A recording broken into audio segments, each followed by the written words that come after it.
آج جمعۃ المبارک کی بابرکت ساعتوں کے اندر ہمارے بیان کا عنوان ہے معجزہ معراج اور عقل۔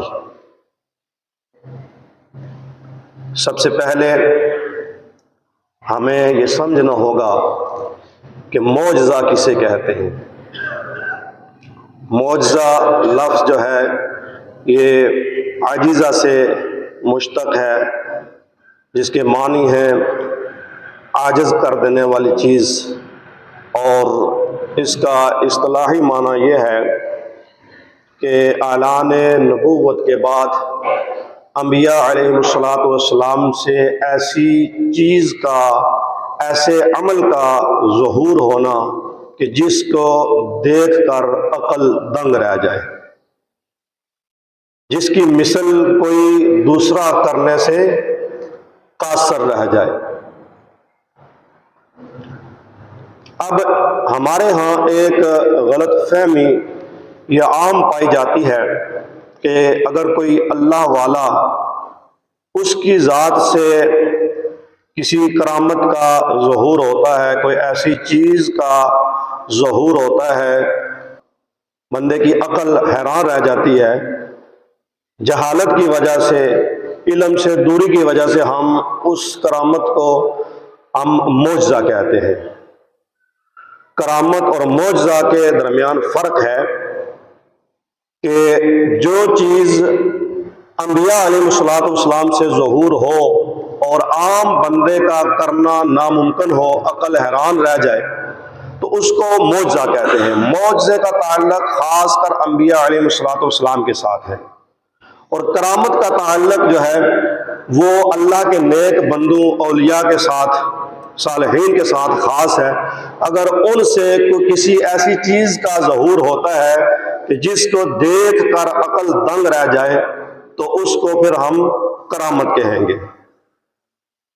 آج کل عام زبان زد عام ہے کہ فلاں بندے سے بڑا معجزہ ہوا ہے، تو معجزات کا سلسلہ ختم ہو چکا ہے۔ انبیاء علیہ السلام کے ساتھ ہے یہ معجزوں کا سلسلہ۔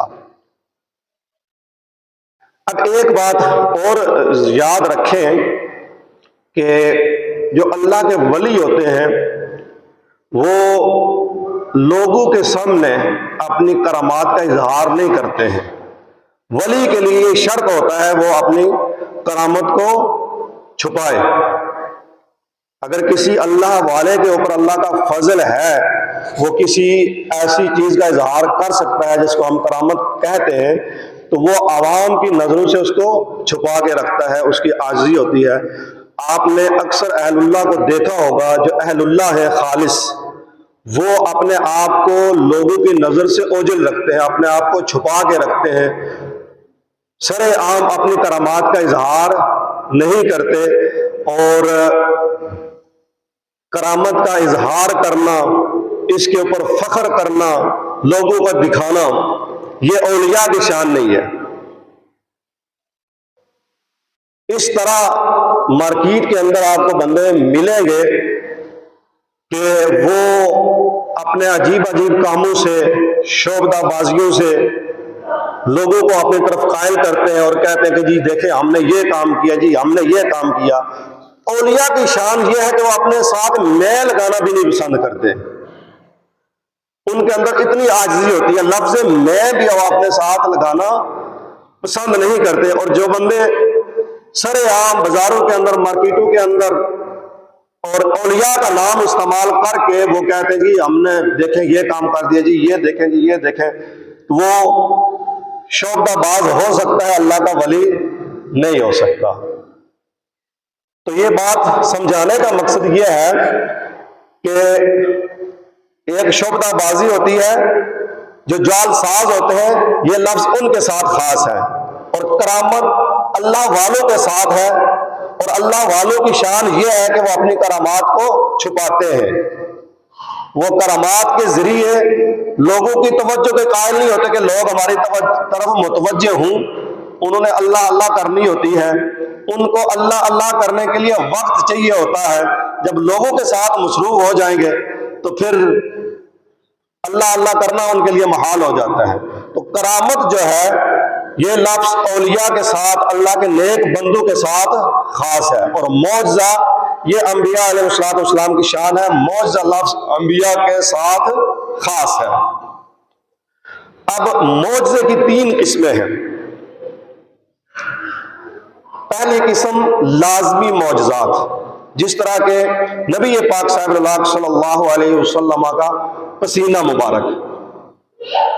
پھر عارضی اور اختیاری معجزات، دوسری قسم، یعنی عارضی معجزہ اور اس پہ نبی کو اختیار ہو جب چاہے وہ اس معجزے کا اظہار کر دے، جس طرح کے حضرت موسیٰ علیہ نبینا علیہ السلام کا عصا مبارک، آپ جب چاہتے وہ سانپ بن جاتا۔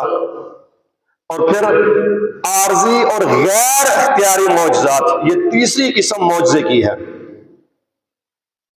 یعنی عارضی بھی ہے کچھ دیر کے لیے اور اس پر نبی کا اختیار نہیں ہے، جس طرح قرآن پاک کی آیات، جب اللہ تعالیٰ چاہتا آپ کے اوپر قرآن پاک کی آیت نازل فرما دیتا۔ اب معجزہ جو نبی کے ساتھ خاص ہے، اس کی ضرورت کیا پیش آئی ہے؟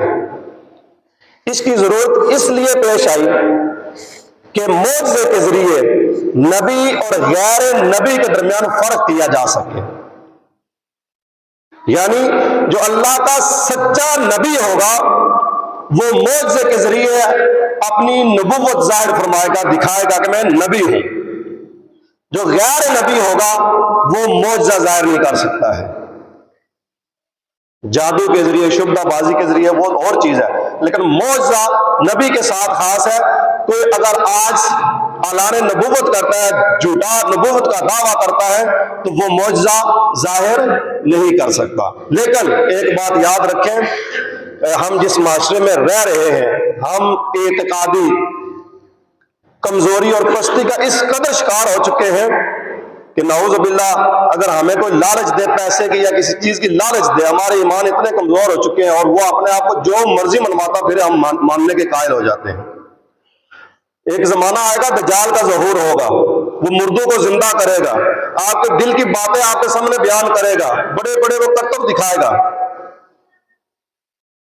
ہمارے ایمان کی حالت یہ ہے، اتنے کمزور اور پستی کی طرف ہم جا چکے ہیں ایمان کے حوالے سے کہ بہت سارے لوگ، آپ تھوڑا سا محاسبہ کریں اپنے معاشرے کا، کہ وہ لالچ دے گا تو بہت سارے لوگ ان کے ساتھ بازیوں کا اظہار کرے گا، دکھائے گا، بہت سارے لوگ، میرا یہ خدشہ ہے کہ اس کے قائل ہو جائیں گے، مسلمان جو کہلاتے ہیں، کیونکہ ہم ایمان کی اس کمزوری کے درجے پر پہنچ چکے ہیں کہ ایک عام بندہ جس کو کچھ پتہ نہیں ہے، نہ صحیح طریقے سے وضو کرنا آتا ہے، نہ نماز پڑھنا آتی ہے، نہ صحیح طریقے سے وہ الفاظ ادا کر سکتا ہے، اس کو اگر ہم اللہ کا ولی مان لیتے ہیں تو پھر وہ دجال بڑے شبد بازیاں دکھائے گا، بڑی بڑی عجیب چیزیں دکھائے گا، آپ کے سامنے آپ کے جو والدین مر چکے ہیں ان کو آپ کے سامنے زندہ کر کے دکھائے گا، اس وقت ایمان بچانا بڑا مشکل کام ہے۔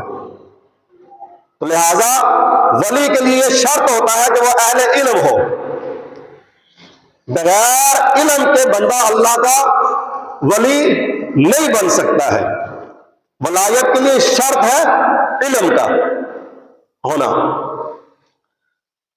اب اس چیز پہ تھوڑا سا محنت کریں، اپنا علم بڑھائیں اور کھورے کھٹے کی پہچان کریں۔ کھانے پینے کے حوالے سے ہمیں ہر چیز کی پہچان ہے، خالص گھی، خالص دودھ کہاں سے ملے گا، 2 نمبر چیز کون سی ہے، ان چیزوں میں ہم فرق کر لیتے ہیں، لیکن ہم ایمان بچانے کے حوالے سے، اپنا عقیدہ بچانے کے حوالے سے ہم کیوں نہیں فرق کرتے ہیں؟